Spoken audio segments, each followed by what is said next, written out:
La ville a payé le prix fort. À 250 km de Tripoli, Tawarga ne s'est pas remise de la révolution qui a mis fin à la dictature du colonel Kadhafi. Réputés proches de l'ancien régime, les quelques 40 000 résidents ont subi de lourdes représailles une fois le guide décédé. La ville a été détruite et pillée et tous ses habitants chassés. Depuis, ils ne sont toujours pas rentrés chez eux. La ville n'est plus qu'une coquille vide. Toutes les routes qui mènent à Tawarga sont bloquées par les militaires. Une cité à l'abandon, vestige de vieux souvenirs que les Libyens préféreraient oublier.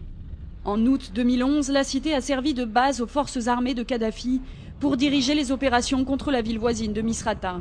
Les Tawarga ont donc été considérés comme les principaux tortionnaires des habitants de Misrata, de quoi susciter la haine des révolutionnaires de la région.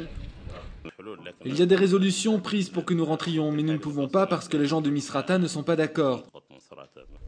Outre les accointances politiques supposées, les préjugés ethniques entrent également en jeu.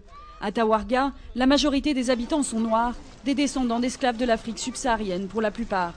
À Misrata, la population est quant à elle issue de la majorité arabe. Aujourd'hui, les Tawarga ont trouvé refuge dans les grandes villes libyennes, Tripoli et Benghazi notamment, et dénoncent régulièrement des détentions ou attaques arbitraires contre leur communauté. Des exilés indésirables dans leur propre pays.